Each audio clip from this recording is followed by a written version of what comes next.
Ebusa for high GC news. Mema Ubibia Akwaba Hadia latest hot nkwa era mini bremo.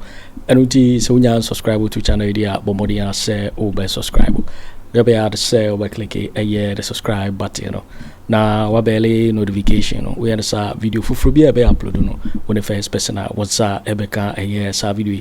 Afi we are na wa like video no give us a thumbs up na afi share my or for so that when you be here now and some do na ra ekoso ewo Ghana memoanum afi tentemo imbura ye semwa abeto yepuno so mumayiti sa report ya ababetu mumayiti sa similar. The sense I get is that these events are being politicized, and instead of framing the events in a national security context, parties are choosing to make political capital out of them. And the clear evidence of the politicization of this particular event, as well as the former finance ministers and one Lord Kome that I don't even know about, I don't know, is a description of these events as raids. Can you imagine? Because a raid is a technical term before you come to the general usage of the term. A raid is a sudden attack. So you normally hear that an Israeli Air Force or Israeli planes or whatever planes have raided. Sudden use of force to attack a place. That's what is called a raid. So centuries ago, the Moors were raiding communities in order to capture slaves. They came on horseback without notice, without warning, surprised them, captured as many of the people that they were looking for, and then burned the villages. Now, that is not what we are seeing here. What we are seeing here, first of all, is the context of a legal framework that we call national security, which allows a certain institution to be able, based on intelligence or the acquisition of intelligence, to enter the properties of citizens, to look for specific things. So the Deputy Attorney General has told us that a court warrant was obtained. We need to assume and give him the benefit of the doubt. And therefore, the legality is settled.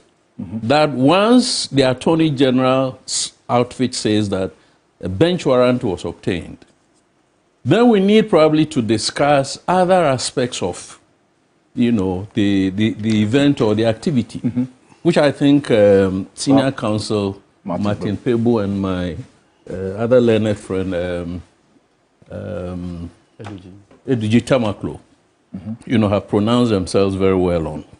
But you see, in every society, it is not only law that is used to govern. It is law and practice, or law and tradition.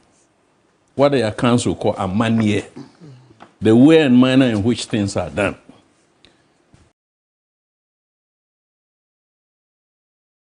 So if you have a national security outfit, which in the ideal case must be those public servants or officers formulating policies based on intelligence acquired and so on, but then relying on the other institutions that are constitutionally part of the architecture. So in this case, I would have expected that if there were police elements, the police elements would have come from the Ghana Police Service. If they needed other protective whatever, maybe from the Ghana Armed Forces. If they were going to deal with substances, maybe Narcotics Control Board or customs or immigration, depending on the context of that case, national security could mobilize any other elements. But you need those officers, one of whom happens to be Richard Japa, that I don't even know, I haven't met him before. But I'm told that he's not director of operations. He's head of special operations at the national security outfit. So let's assume, and I think we're all working with assumption because the case has been made, that a lot of the conversation is based on what the honorable minority leader has come to tell us. And some of us are asking questions. Why is Dr. Addison not coming out to tell us what happened? Why has he not gone to the police to report the loss of his cash and property and so on? Why is the honorable minority leader assuming the role of a counsel to, what's his name, Dr. Addison? And then you see clearly that he's using a lot of pejorative words. Which is what? Which have been discussed. For instance, he says that hungry. Is that what Dr. Addison told him? That those who came there were hungry and they were looking for food. They went to his kitchen. Obviously, if Dr. Addison told him anything, I don't think Dr. Addison described them as hungry, not being paid, and looking for opportunities to steal. Why is the honorable minority leader using these pejorative words to frame, what's his name, Richard Dapaah in a certain way? So that's the politicization of the case. I think he should have just, in fact, I don't even understand why we went there. So a few years ago, a couple of years ago, I was sitting in my house when I got 2 telephone calls separately. I must go and see the director or head of now NIV. Then the other one came that the national security minister wanted to see me. Did anybody hear about this? The only rumors that Kennedy Agyapong had been arrested. I was not arrested. I was invited and I went to those meetings. Look, for public interest sake, what I was told was that I had said certain things in the media. I was entitled to say them. What I said was true, but the state did not expect me, Kennedy Agyapong, to say those things. I mean, is that what democracy is about? No. That because I'm a retired colonel, there are certain things I must not say. You see, if the NDC at the time had gotten wind of it and had come to me and had told them what happened, then they took to the air and said that Kennedy Agyapong is now being hounded. You see what I mean? I kept quiet about it. And a few people that I met who asked me, I said, no, I was not arrested. Indeed, the meeting with the national security minister was at a very posh restaurant, over a 5-course meal. Very open. So I wouldn't go out and say that the state is hounding me. Do you get the idea? Indeed. Now, why is the honorable deputy minority leader being the spokesperson for governor? In all of this conversation, we have not even come to the objective, the object of the search. It is only over the last 48 or so hours that, which is not good practice anyway, because the Malarago one that you mentioned, the FBI came out, put the pictures there, we saw the boxes, they spread the classified documents, you know, there for all of us to see. The challenge you have is that in our part of this world and in our culture of democracy, we don't owe it as a responsibility to inform the people as to what it is that we are doing. But I am aware that national security is feeding bits and pieces of information into the media space. And what is coming out, unless it is contested, is that there was intelligence that Governor Addison, and I'm speaking on what it is that I have checked when I got the social media information, checked from a source within national security. You've checked this with a national security source? A certain individual within national security, that he had wired his place with what they call backdoor electronic devices. The reason why I ask is that because we don't know. Well, that's why I'm saying that I'm telling you that, in fact, since then I've received multiple versions of it, including one by Kevin Taylor and so on and so forth that some of you don't want to hear about. But he had devices in his house wired to the Bank of Ghana, which enabled him to be monitoring what was, in fact, monitoring is a very diplomatic word. This is spying. This is surveillance. And the state has not authorized anybody in the form of a Bank of Ghana or a former Bank of Ghana to mount surveillance on the premises of the Bank of Ghana. But why does he want to do that? So that was the intelligence that the state had. And to be able, as I think he was explaining, or the Deputy Attorney General was explaining, they needed now to go to get the evidence. Okay. So the wires that we saw, the naked wires, were the wires into the device, which again, for political reasons, people have been saying that they were what you call CCTV cameras that were retrieved from the premises. So as far as I'm concerned, that was the objective of that search. But even if they were CCTV cameras, we all know that Governor Addison, and I think Senior Counsel Martin Pebo has described it, is involved in some investigations around whether it is monetary policy or financial, whatever it is, printing of money, what I think the Americans call quantitative easing. Yeah. Over and beyond what our laws allow a government, the 5% of the previous whatever, blah, blah, blah, that kind of stuff. That's correct. So the state has the right, like the state invited me, that we have heard you say certain things in the media, but they were not able to tell me that what I said was wrong. Because some people were saying that I should be, I was causing fear and panic. No, not even fear, a stronger way than that. So some people, even in the media space, were asking that I should be charged and prosecuted. But of course, the authorities knew that everything that I said, like I'm saying, is within my remit to say them. So we need to be very, very mindful that we don't make politics out of this. Because if national security is not able to enter houses, and there is evidence that he has adduced. Look, this gentleman, I think you mentioned his name. I stand to be corrected. Honorable Inusa. He didn't contest. I think he checked out of politics. Yes. Look, 8 years ago, no, there was one of them 8 years ago. As a minister or deputy, he left certain surveillance devices in his office behind a portrait. Then the NPP came to power.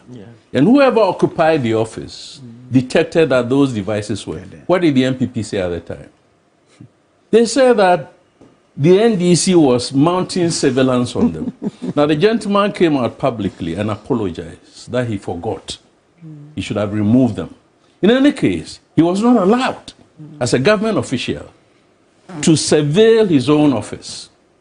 So these are the realities. The state, by law, is allowed, in the form of national security institutions, to mount surveillance, but not as an individual. And the question, I think, Professor Jampo just whispered is, why would Governor Addison mount surveillance on the Bank of Ghana? What was he seeking to do? One of the reports coming out is that based on what he was seeing and hearing, he was able to place calls back to certain individuals, to direct them as to what to do or whatever it is. Is he influencing the investigations going on or what? By the time that he checked out, yes, he's got a few days, I think, up to the end of March, to that is, if this information you are getting is anything. No, legally, his retirement from Bank of Ghana, I think, is at the end of this March. But officially, he is no longer the governor. So he should have disconnected those devices. Why was he still having the devices operational? So there are questions for him to answer. In the interest of the stability of the state, and my humble advice would be that, yes, politicians can, pronounce themselves on some of these things, but we should not politicize them and then use those kinds of pejorative words. I was glad that you said it. The fact that 10,000 Ghana cedi, in fact, sometimes people are even saying that it's dollars or foreign currency. Now, the fact that some money and jewelry got lost at Governor Addison's... Yeah, it's an alleged. allegation. You cannot then jump several hurdles and conclude that it is a national security operatives led by Mr. Dapaah or whoever who stole the money. And I am indeed, I think the English word is demented. When I hear a lawyer of the caliber of the honorable minority leader breaching the principles of, or is it the ethics? Yeah, these are ethics. That because you have lost something and I came to your house, I, Festus Abuadi, am the one who stole the item. When I have not been proven in any court of law. And indeed, the owner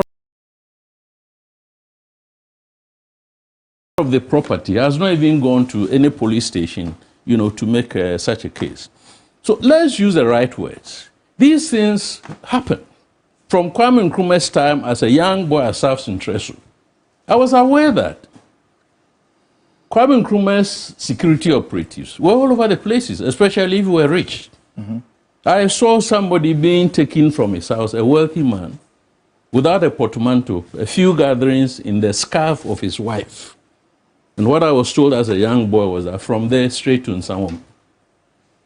So every state has a right to investigate some of these circumstances. We must not use a raid and they went for a vote and this and that, all of which are being thrown into the mix in order to confuse Ghanaians and then make political capital out of them. So these are the few comments that I think I wish to.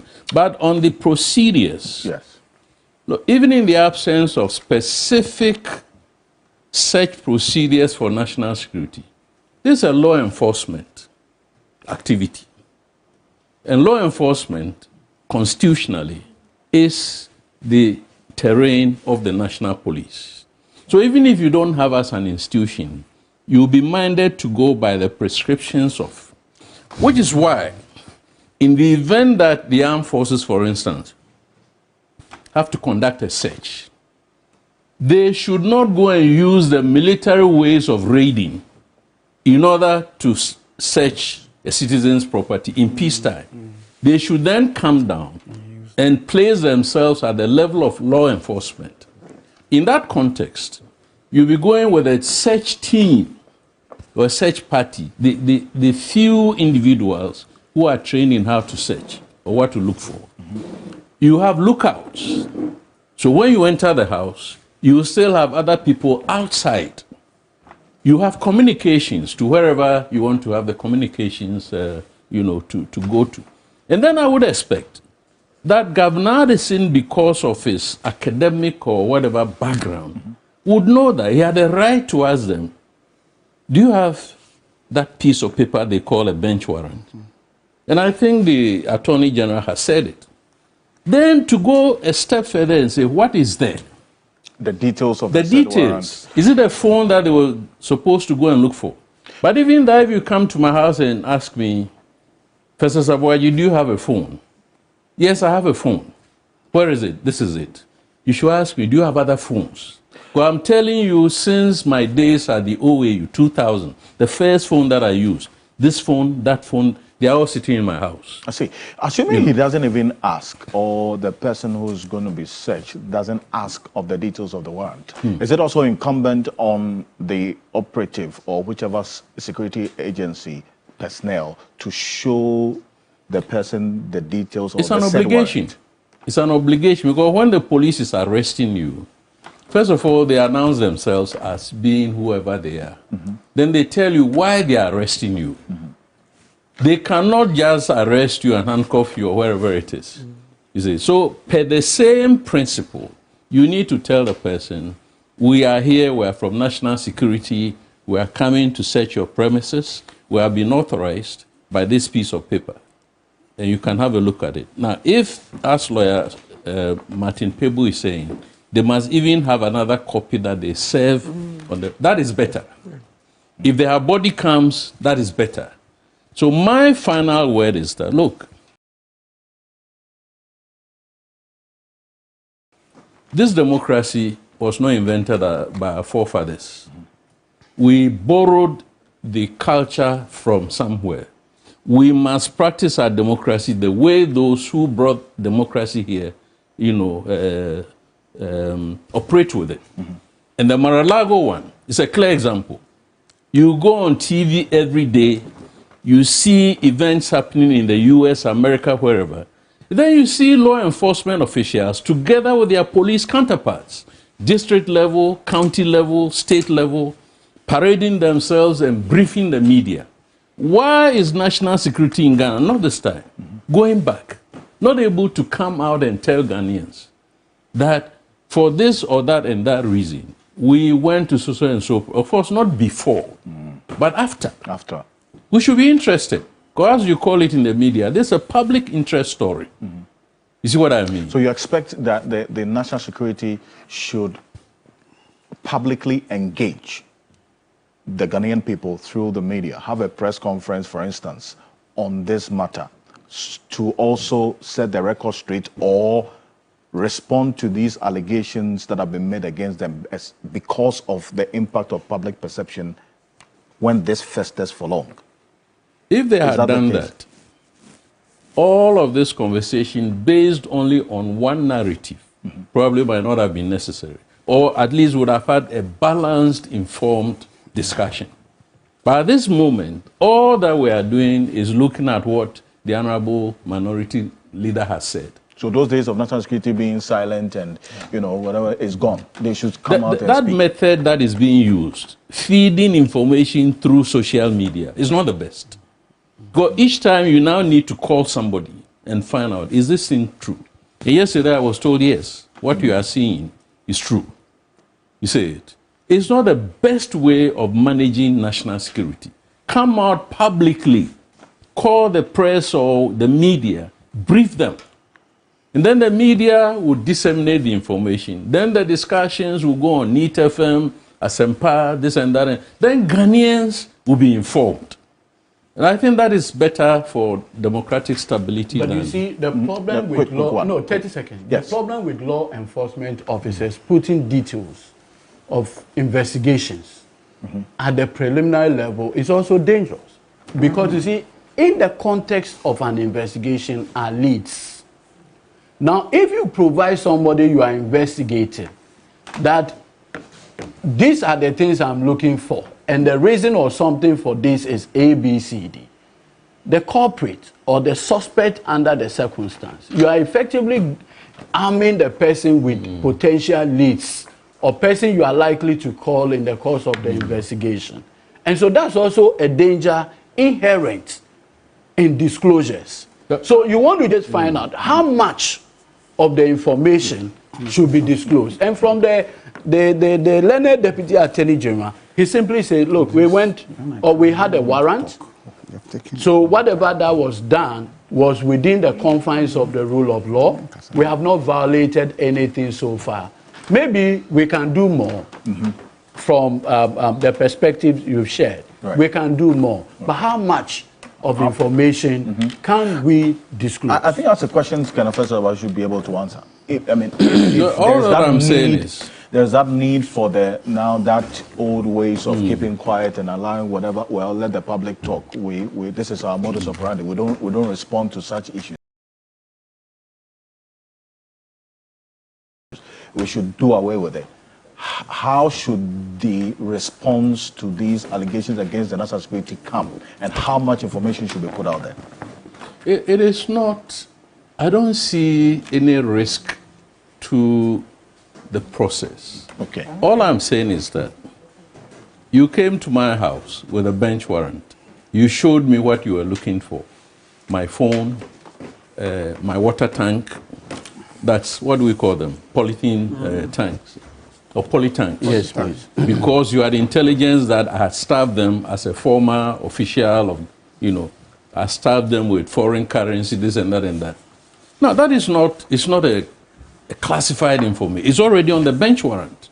And I have every right after you finished to now call, assuming my father is alive, call him and tell him that the police came to my house, that blah, blah, blah, blah, blah. They went under my bed. They looked in my yard to look for freshly dug, whatever it is. If we cannot have that conversation and want to use this African culture or Ghanaian culture of making things hush, hush, hush, hush, then our democracy will not be growing. Right. Because in that context, you have the state abusing human rights. Look, if you want to describe a raid in Ghana, the most recent example will be the Ayawaso West Wagon. That is what you call a raid. Okay. Yes, the state told us that they had gone there to look for arms and ammunition on the property of one Mr. Brimpon, this, that. But the way and manner in which they conducted the operation was beyond board. By the way, after the operation 2019 January, the state has not able to show Ghanaians the exhibits that we found this weapon or these types of weapons and these categories of ammunition. You see, that is what I'm saying we need to change. Right. Connections that were disabled, and the minority also gave details of vehicles that were driven from his residence and the hard drive of this CCTV camera also taken away. Now, this is Deputy Attorney General giving details of the said warrant that the National Security used for this exercise. Take a look.